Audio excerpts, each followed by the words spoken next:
சாலையோர அரசியல் அப்படின்னு கிண்டல் பண்ணுவாங்க. இது அந்த அரசியல் தான். அதில் எந்த வெக்கமும் கிடையாது எங்களுக்கு. சாலையோரத்தில் நின்று கொண்டு மக்களுடன் பேசுவதில் இருக்கும் ஒரு பெருமை வேறு எதிலும் கிடையாது. நல்ல செய்தி உடனே வந்துடாது. கெட்ட செய்தி தந்தியில வரும். நல்ல செய்தி லெட்டர்ல தான் வரும். வந்த உடனே உங்ககிட்ட அதை ஒழிச்சு பேசிட்டு இருக்காங்க. ஆனா அது வந்த உடனே, அது நிகழ்ந்த உடனே உங்ககிட்ட சொல்லாம தப்பிக்கவே முடியாது. சொல்லித்தான் ஆகணும். சொல்ல வேண்டியது என் கடமை. அது அவர் இஷ்டம். அவர் செய்யற சினிமா அவர் பாணி, நான் செய்யும் விஷயம் என் பாணி. இவருக்கு கவிஞர் சேகன் ஒரு மாதிரி பாட்டு எழுதுவாரு, நான் ஒரு மாதிரி பாட்டு எழுதுவேன், வைரமுத்து ஒரு மாதிரி பாட்டு எழுதுவாரு. அவர் எப்படி எழுதுறாருன்னு கேட்க கூடாது. 90,000 people ஓட்டே போடல. அதுதான் ஜனநாயகத்தின் தோல்வி. கமலஹாசன் தோல்வியை விடுங்க, அது கடைசி பட்சம். எல்லாரும் நீங்க வந்து ஒரு கட்சியின் பெயரை சொல்லி அவர்களுக்கு எதிராக, பாஜகவுக்கு எதிராங்கிறாங்க. மக்களுக்கு எதிராக நடந்து கொண்டிருக்கும் விஷயங்களுக்கெல்லாம் குரல் கொடுக்க வேண்டிய நீங்கள் அது ஒரு கட்சி தான் பண்ண முடியுமா? அது it can be faster. I've been watching other nations who have been behind by 30 years as compared to India, but we are moving slowly because we are full of hyperbole and very little action. பேச்சுவார்த்தை எல்லாம் நடந்துட்டு இருக்கு. பேசுறதெல்லாம் சொல்ல முடியுமா? வெளியே சொல்லக்கூடாது. இது என்ன பார்லிமெண்டா? நினைச்சதையெல்லாம் பேசுறதுக்கு பிரஸ் மீட்டுங்க, மரியாதையா இருக்கணும். 7ஆம் ஆண்டு விழாவை கொண்டாடி கொண்டிருக்கும் மக்கள் நீதி மைய தொண்டர்களுக்கும் தலைவர்களுக்கும் என் வாழ்த்துக்கள். மற்றபடி எளிமையாக கொண்டாடப்படும் இந்த விழா எங்களுக்கு இருக்கும் கடமைகளை நாங்கள் நினைவுபடுத்திக் கொள்ளும் விழாவை தவிர நாங்கள் யார் என்பதை உலகுக்கு காட்டிக் கொள்ளும் விழா அல்ல. அதனால்தான் இவ்வளவு எளிமையாக நாங்கள் செய்து கொண்டிருக்கிறோம். சாலையோர அரசியல் அப்படின்னு கிண்டல் பண்ணுவாங்க. இது அந்த அரசியல் தான். அதில் எந்த வெக்கமும் கிடையாது எங்களுக்கு. சாலையோரத்தில் நின்று கொண்டு மக்களுடன் பேசுவதில் இருக்கும் ஒரு பெருமை வேறு எதிலும் கிடையாது. நன்றி. இனி அது நல்ல செய்தி உடனே வந்துடாது. கெட்ட செய்தி தந்தியில வரும். நல்ல செய்தி லெட்டர்ல தான் வரும். வந்த உடனே உங்ககிட்ட அதை ஒழிச்சு பேசிட்டு இருக்காங்க. ஆனா அது வந்த உடனே, அது நிகழ்ந்த உடனே உங்ககிட்ட சொல்லாம தப்பிக்கவே முடியாது. சொல்லித்தான் ஆகணும். சொல்ல வேண்டியது என் கடமை.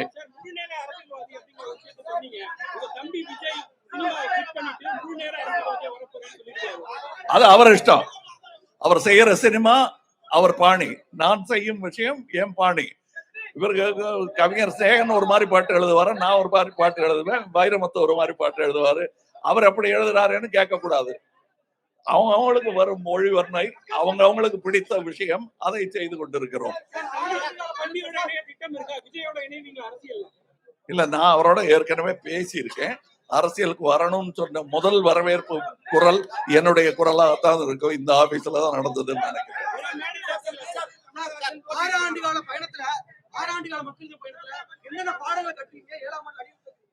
நிறைய பாடங்கள், எது செய்யக்கூடாது என்பதை எல்லாம் கற்றுக்கொண்டோம். எது செய்ய வேண்டிய அவசியம், எதை யாரும் செய்யாமல் மறந்து விட்டார்கள் என்பதையும் கற்றுக்கொண்டோம். எதெல்லாம் நியாயமில்லாத விஷயங்கள் தொடர்ந்து 70 வருடமாக நடந்து கொண்டிருக்கிறது என்பதையும் கற்றுக்கொண்டோம்.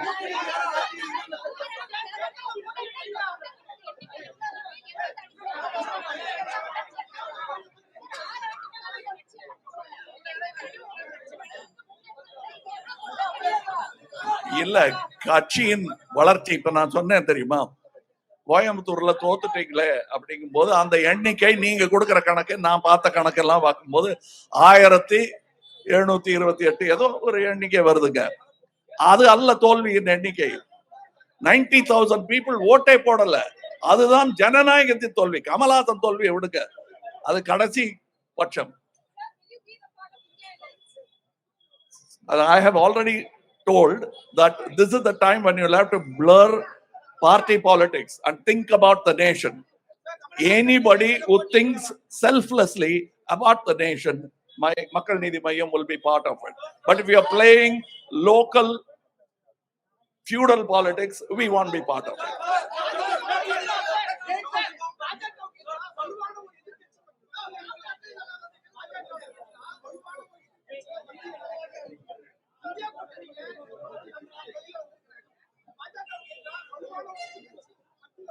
இல்ல எல்லாரும் நீங்க வந்து ஒரு கட்சியின் பெயரை சொல்லி அவர்களுக்கு எதிராக பாஜகவுக்கு எதிராங்கிறாங்க.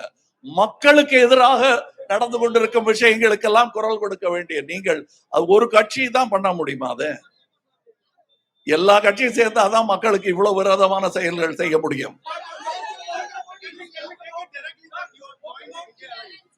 No, you cannot take anything directly. I will tell you directly. No, I haven't.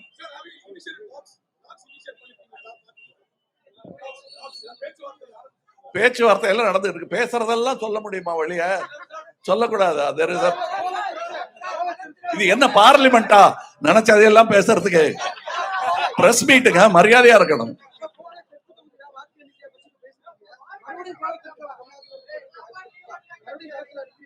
அது நம்ம அலையன்ஸ் பேசும்போது எல்லாரோடையும் கலந்து ஆலோசித்து விட்டு சொல்ல வேண்டிய பதில்.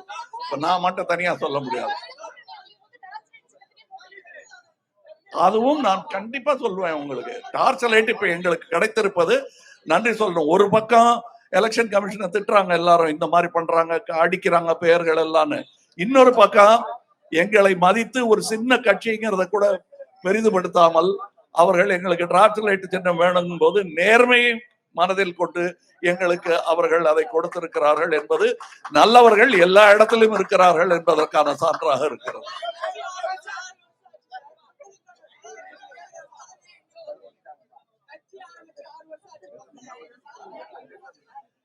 இன்னும் நாங்க பாண்டுல கையெழுத்து போட்டு வாங்கல எதுவும்.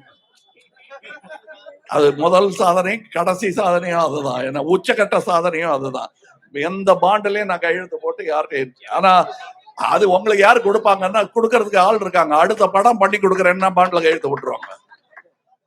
கான்ட்ராக்ட்ல கையெழுத்து போடுறவங்க ஒரு 10 கோடி ரூபாய் கொடுக்க மாட்டாங்களா? ஆனா வாங்கல. அங்கிருந்து ஆரம்பித்து பல சாதனைகள் இருக்கிறது. அதை இப்ப சொல்ல வேண்டியதில்லை, நேரம் வரும்போது சொல்லுகிறேன். இல்ல இன்னொன்னு, நீங்க வந்து என்ன கேட்டு தெரிஞ்சுக்கிறத விட நீங்க எனக்கு சொல்லணும். கிராம சபைங்கிறத நான் கண்டுபிடிக்கல.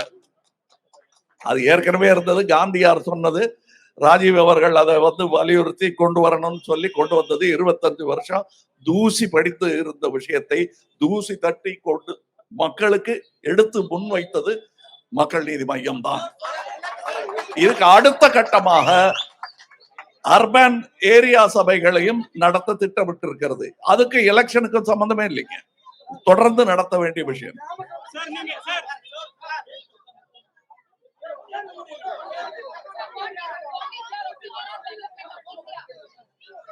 It could be faster. I've been watching other nations who have been behind by 30 years as compared to India. But we are moving slowly because we are full of hyperbole and very little action. நான் தான் ஏற்கனவே ஒரு 1.5 மணி நேரம் வீடியோல சொல்லியிருக்கேன். அதை திருப்பி இங்க சொல்லணுமா? நன்றி.